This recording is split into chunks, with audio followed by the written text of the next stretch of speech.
Dunia bergerak begitu cepat, lebih cepat daripada apa yang sempat kita cerna. Saat dunia masih menulis, AI sudah mengetik dengan mesinnya.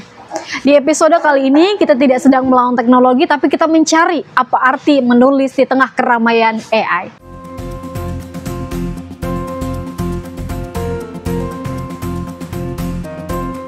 Selamat datang di Tripods, ruang obrolan yang berdaya, beradab, dan bermanfaat. Insya Allah di sini kita akan mengobrol sesuatu yang penuh dengan makna bersama dengan narasumber kita yang sangat luar biasa pada siang hari ini, Bang Ramli. Masya Allah. Gimana kabarnya Bang? Sehat? Alhamdulillah sehat hari Alhamdulillah. Apa kesibukannya ini Bang? Kesibukan selain sebagai tenaga pengajar juga sebagai penggiat, sama sekarang lagi inisiasi sebuah gerakan untuk self development. Masya Allah, keren banget. Kita kan melihat nih di era globalisasi juga, kemudian digital juga nih. Kan Abang selaku penulis ya? Jadi gimana sih Bang menulis, apakah masih worth it nih di tengah gempuran AI yang begitu sangat luar biasa nih Bang? Oke, pertanyaan yang menarik, apakah menulis itu masih worth it di tengah artificial intelligence atau AI?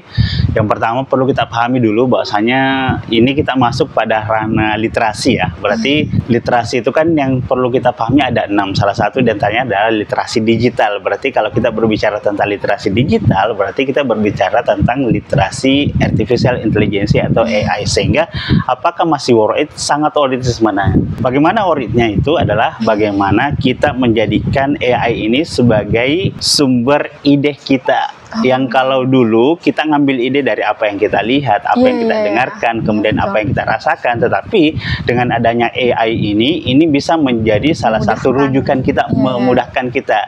Jadi kita tidak menjadikan AI ini sebagai penghalang kita atau sebagai alasan untuk kita berhenti. Kalau gitu kita nggak usah menulis lagi deh, karena semua hal bisa dilakukan sama AI. Tetapi bagaimana kita menjadikan AI ini sebagai sesuatu hal yang memudahkan kita untuk mencari ide ataupun mencari gagasan untuk senantiasa kita nantinya improve. Tapi dengan catatan ini nih, kita bisa menjadikan AI itu dengan catatan harus kita ATM, amati, tiru, modifikasi. Jadi nggak plug copy paste semua hal yang ada dari AI gitu aja. Menarik ya, literasi digital berarti ya Bang ya. Tapi Bang, nggak semua Gen Z nih bisa ATM nih Bang. Biasanya tuh langsung terima jadi nih, plug langsung nih. Nah itu gimana tuh Bang? Nah itu yang akan menjadi sebuah menjadi sebuah pembeda antara yang copy paste dengan orang yang akan memodifikasi. Orang yang akan memodifikasi, mereka akan menunjukkan sebuah karakter identitinya di situ. Jadi akan menunjukkan identitasnya ketimbang dengan copy paste. Kenapa kita tidak boleh copy paste? Karena boleh jadi ide yang kita langsung copy paste dalam satu space, boleh jadi akan di copy paste dengan space yang lainnya, sehingga akan menjadi sama. Sehingga butuh dengan adanya AI ini kita mampu untuk memodifikasi apapun ide yang diberikan oleh AI, tidak boleh kita copy paste secara 100%. Betul, berarti harus ada originalitasnya. Benar, ada originalitasnya, dan itu menunjukkan sebuah karakter identity kita, bahwasanya oh ini tulisan yang gue banget nih, ciri khas banget nih. Jadi nggak semuanya dari AI. Gitu. Bisa dikolaborasi antara masukan dari AI tadi sebagai partner kita dan juga sebagai ide dari pengalaman kita pribadi. Itu bisa dikolaborasi. Sangat bisa dikolaborasi, karena kalau kita berbicara fakta hari ini, bahwasanya untuk konten kreator hari ini itu ternyata mereka menyampaikan dalam sebuah sesi, ternyata 90% ide mereka itu diambil dari AI, dan mereka mengkolaborasikan antara originalitas mereka dengan ciri khas mereka. Jadi 10% ciri khas ciri khas mereka, tapi itu tidak terlihat bahwasanya oh ini sumber dari AI loh. Jadi memang butuh kreativitas dan inovasi dari kita, gimana nih dengan adanya sumber AI sebagai ide awal kita, tetapi kita menginterpretasikan atau menyajikan di publik itu sebagai sesuatu yang ini adalah adalah kita gitu. punya kita nih. Iya, Ini iya, adalah iya. karakter kita nih, bukan Iya, dari iya. AI. Tapi gitu. tentunya itu juga harus ada latihan-latihan berarti. Benar sekali. Jadi memang sih kita tidak bisa menafikan ya bahwasanya pengalaman itu adalah sebuah pembelajaran yang sangat Guru berharga. terbaik.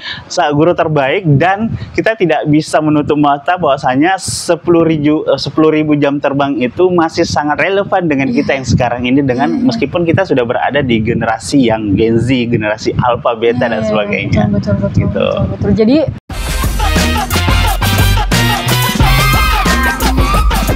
AI ini sebenarnya tidak menghalangi, tapi bisa kita jadikan partner. Benar partner sekali. untuk kolaborasi tadi. Iya, benar. Nah, menurut abang pribadi, apakah makna itu akan tetap tersampaikan di balik keunikan oleh seorang penulis tadi, diambil dari pengalaman itu, apakah tetap terjaga makna yang akan disampaikan dari pengalaman pribadi itu? Kan beda tuh dengan AI plus dengan pengalaman kita pribadi. Sangat bisa ya, sangat berpotensi untuk tersampaikan secara maknanya, Tata. Tapi dengan catatan, memang kita butuh yang namanya inovasi dan kreativitas. Contoh misalnya nih, kita ada ide yang datang 90% daripada AI, tetapi kreativitas kita untuk memvisualisasikan ide itu dalam bentuk misalnya adalah, kalau kita di konten ya, konten Instagram, bagaimana kita menjadikan visualisasi dalam feed ataupun dalam bentuk video yang kita mungkin originalitasnya adalah kita buat sendiri videonya, kita buat sendiri visualnya yang memang lahir dari kita. Jadi mungkin boleh jadi 90% itu adalah narasi dari AI, tetapi bagaimana kita mempublish narasi itu dalam bentuk visual, dalam bentuk foto, dalam bentuk video, itu lahir dari kreativitas kita. Gitu. Iya. Jadi sebenarnya AI ini adalah teman kolaborasi yang benar, partner kebaikan lah gitu partner kan. kebaikan yang keren lah ya, bisa dibilang. Karena benar. biasanya kita stagnan tuh dengan ide kita sendiri, benar. jadi AI itu membantu kita sebenarnya. Benar sekali. Dan satu hal, kita tidak boleh apatis dengan adanya kondisi zaman yang sekarang. Kondisi zaman sekarang adalah kita dinamis, berada, kan, benar sekali, kita berada pada era 5.0. Kalau dulu kan 4.0, 4.0, sekarang kita sudah berada pada 5.0, 5.0, yang mana akses informasi khususnya untuk digital adalah akses yang harus kita kuasai, skill yang perlu kita miliki, sehingga kita tidak boleh apatis. Dan yang paling terpenting adalah kita tidak boleh memiliki habit scroll. Ini kan yang apa ya? Kalau kita melihat fakta ya, kenapa indeks literasi kita masih sangat miris? Karena ternyata Indonesia itu berada pada urutan pertama dari hal manusianya atau sumber daya manusianya yang banyak melakukan habit scroll ketimbang itu untuk seluruh dunia loh. Dari seluruh negara kita berada pada urutan pertama. Jadi orang Indonesia adalah mereka yang memiliki habit scroll itu yang paling tinggi. Nah, gitu, luar biasa ya. Luar biasa. Jadi kalau kita konekkan lagi dengan indeks literasi, berarti ini adalah sebuah PR kita bersama, khususnya di pegiat literasi, komunitas literasi, ataupun mereka yang berkecimpung di bidang pendidikan. Gimana nih kita bekerja sama-sama untuk meningkatkan indeks literasi kita, khususnya di Gen Z. Belum lagi tak berbicara tentang kompleksitas Gen Z yang hari ini tentang mental health, kemudian overthinking, insecurity, dan sebagainya. Itu PR besar untuk kita semua. Betul. Apalagi mengangkat isu bonus demografi 2030. Benar sekali. Tapi ternyata kita tertinggi scroll ya. Iya, benar. Anak muda yang paling tinggi kita. Iya, benar. Harusnya bonus demografi 2030 itu menjadi sebuah pemuda yang produktif. Jadi bukan lagi pemuda yang habit scroll. Tapi dengan catatan kalau scrollnya untuk mungkin lihat ide ataupun lihat bagaimana menjadikan itu scroll itu sesuatu untuk kita branding diri kita dan sebagainya, itu bagus sih. Tapi ternyata faktanya adalah scroll yang tidak demikian scroll yang dilakukan hari ini. Wah, miris banget berarti ya. Benar. Saya mau nanya nih Bang, untuk Abang sendiri kan sebagai seorang penulis nih. Nah, gimana nih cara Abang mengkolaborasikan antara ide Abang dengan AI tadi? Oke, jadi salah satu contohnya adalah sekarang saya menulis sebuah buku tentang self development. Self development itu adalah bagaimana kita mengatur diri kita untuk sustainable. Sustainable itu adalah kita punya skill harus senantiasa kita kembangkan. Contoh adalah kita nih punya banyak kesibukan. Dari semua kesibukan itu bagaimana kita memanage supaya semua kesibukan itu bisa terselesaikan. Kayak masuk dalam self development. Nah, karena banyaknya kesibukan itu saya saya tidak bisa memetakan ide-ide itu langsung secara plak, tetapi saya butuh nih gimana nih AI yang ada di samping saya itu bisa memetakan. Tinggal kita berikan prompt, tinggal kita memberikan sebuah tools kepada AI bahwasanya saya ingin menulis tentang self development dengan kategori dan item seperti ini dan sebagainya. Saya butuh ide kamu. Nah, gitu. Jadi kita jadikan itu sebagai ya tuh tadi partner kebaikan. Nah, jadi yang saya tulis buku sekarang yang self development, ya saya ngambil ide dari AI, kemudian nanti saya modifikasi sesuai dengan ciri khas dalam kepenulisan saya.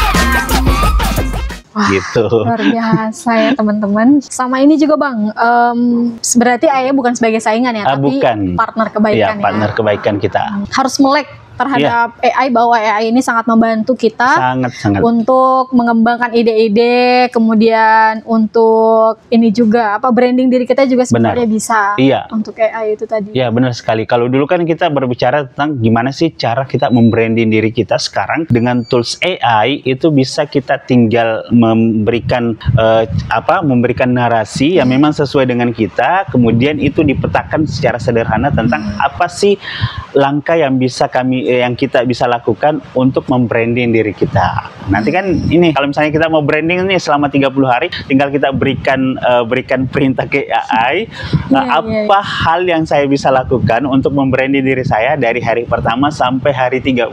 Nah, kan ada narasi yang akan disampaikan oleh AI, tinggal kita lihat, oh kayaknya di hari kedua ini saya butuh lagi penjelasan nih yang lebih konkret atau lebih contoh yang lebih accountable dan sebagainya. Emang AI tinggal kita manfaatkan dengan keberadaannya, bukan menjadikan sebagai hal yang bisa menjadikan kita udah deh kita apatis aja dengan diri kita apatis aja dengan skill kita, karena kalau kita berbicara penulis ya kan tinggal AI gitu kan.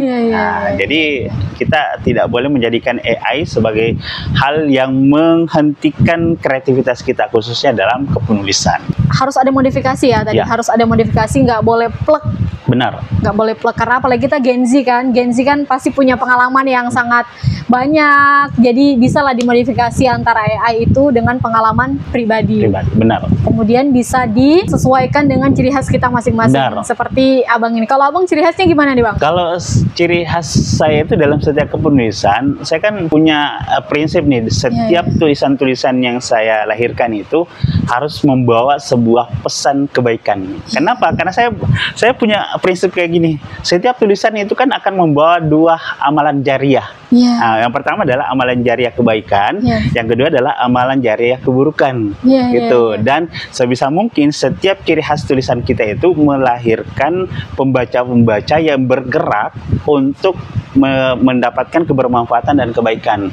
Karena boleh jadi nih kita menulis sebuah sesuatu yang ternyata dengan tulisan-tulisan kita itu menjerumuskan pembaca kita dengan hal-hal yang tidak seharusnya, dan itu banyak. Makanya kalau kita berbicara tentang buku, sebenarnya buku itu ada 2 kategori, buku sisi kanan sama buku sisi kiri. Dan ini tidak bisa dinafikan gitu, karena kan memang ada beberapa buku yang memang membuat kita berpikiran yang tidak seharusnya sebagai fitrah kita sebagai seorang manusia. Ciri khas dari setiap tulisan-tulisan saya, bagaimana bisa memberikan nilai kebermanfaatan dan nilai kebaikan. Masya Allah, keren banget ya pembahasan kita pada siang hari ini teman-teman, terkait masih worth it nggak sih menulis di era AI? Ternyata masih dong. Jadi AI itu kita gunakan sebagai partner kebaikan kita. Jadi untuk teman-teman, apalagi generasi Gen Z, manfaatkan AI itu, kemudian modifikasi sesuai dengan ciri khas teman-teman sekalian. Jadi sebelum itu pengen minta nih kata-katanya dong Bang, kata-kata hari ini nih untuk teman-teman sekalian nih di Tripod nih Bang, silakan Bang. Kalau kita mencari waktu yang tepat untuk menulis, maka kita tidak akan pernah menemukan waktu yang tepat. Waktu yang tepat untuk menulis adalah ketika kita beranjak dengan sebuah prinsip mulai aja dulu. Dan perlu ditanamkan dengan mindset kita bahwasanya setiap tulisan akan menemukan pembacanya dan setiap karya akan menemukan penerbitnya. Maka mau jadi penulis hari ini atau besok, semua dimulai dengan kata mulai aja dulu.